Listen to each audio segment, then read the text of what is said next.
बिस्मिल्लाहिर्रहमानिर्रहीम। मैं हूं डॉक्टर मोहम्मद ज़ीशान, तहसील गोचरा, डिस्ट्रिक्ट टोबा टेक सिंह। आज मैं बात करूंगा होम्योपैथिक मेडिसन एस्टिक एसिड के ऊपर।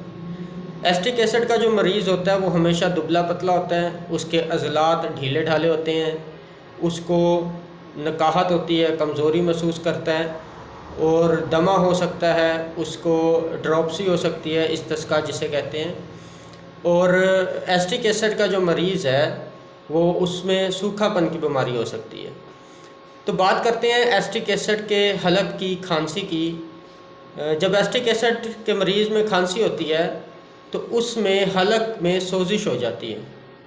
तो हलक में सोजिश की एक ख़ास दवा है जिसमें मखसूस अलामात ये होती हैं कि मरीज़ के सांस लेने के साथ हिस हिस की आवाज़ आती है और मरीज़ जब खांसी करता है तो ऐसा फ़ील होता है जैसे रेती के साथ रगड़ा जा रहा है। तो ये एक मखसूस आवाज़ है जो एस्टिक एसिड में फ़ील होती है। खांसी करते हुए मरीज़ को अगर वो आवाज़ सुनी जाए तो पता चल जाता है कि एस्टिक एसिड का मरीज़ है। तो ऐसी कंडीशन में मरीज़ को एस्टिक एसिड खिलाया भी जाता है, बतौर दवाई दिया भी जाता है और साथ जो है वो नेबुलाइज़र के ज़रिए या भाप के ज़रिए जो है एस्टिक एसिड डायरेक्ट फेफड़ों में भी पहुंचाया जाता है सांस के ज़रिए। उसके बाद एस्टिक एसिड जो है वो मैदा के कैंसर की भी बहुत बड़ी दवा है। मैदा के कैंसर में जब अलामात होंगी एस्टिक एसिड की तो उसमें तज़ाबियत ज़्यादा होगी। मरीज़ जो भी चीज़ खाएगा उसके डकार आएंगे और मुंह के अंदर वो बदमज़ा पानी सा इकट्ठा होगा। खुराक खाने के बाद उसको मतली होगी और उसको मतली के बाद उसको कै हो जाएगी। तो ये कुछ मखसूस अलामात हैं जो एस्टिक एसिड में मैदा के कैंसर में नमूदार होती है। इसके अलावा इसमें एक और बड़ी अलामत आती है कि मरीज़ के जिस्म से, स्किन से सेंसिटिविटी जो है वो कम हो जाती है, जिसे कुव्वते लामसा कहा जाता है। मतलब उसकी जिल्द जो है उसके एहसासात कम हो जाते हैं, वो इतना महसूस नहीं कर पाता।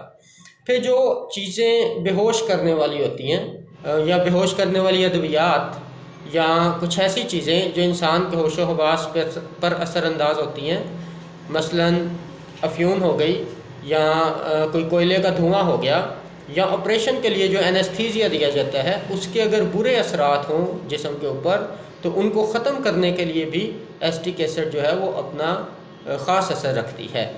उसके बाद सूखा की बात करते हैं तो सूखापन जो है एस्टिक एसिड का वो बड़ा मखसूस है। वैसे तो सूखापन जो है वो बहुत सी अद्वियात में पाया जाता है, लेकिन एस्टिक एसिड का सूखापन इस हवाले से मखसूस है कि ये ऊपर से नीचे की तरफ जाता है।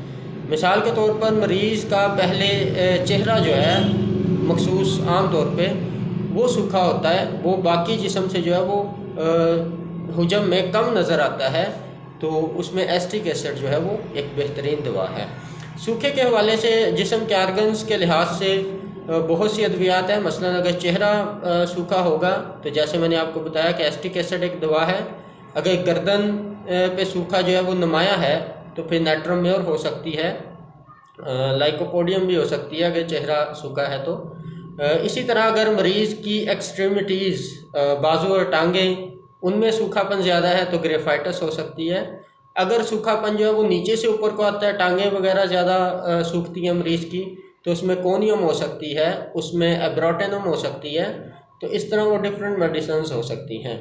लेकिन जो एस्टिक एसिड है उसके सूखेपन के अंदर ये चेहरे से शुरू होता है और बाकी अज़ा को जो है वो अपनी लपेट में लेता है। लेकिन इसके साथ इसकी जो मखसूस अलामात है वो भी देखी जाएंगी कि एक तो चेहरा जो है वो उसमें सूखापन होगा, चेहरा कमज़ोर होगा, और दूसरा जो है इसमें जिल्द की कुव्वत लामसा यानी सेंसिटिविटी जो है वो कम हो जाएगी और मरीज़ जो है वो नकाहत और कमज़ोरी महसूस करेगा। तो फिर एस्टिक एसिड बेहतरीन दवा होगी।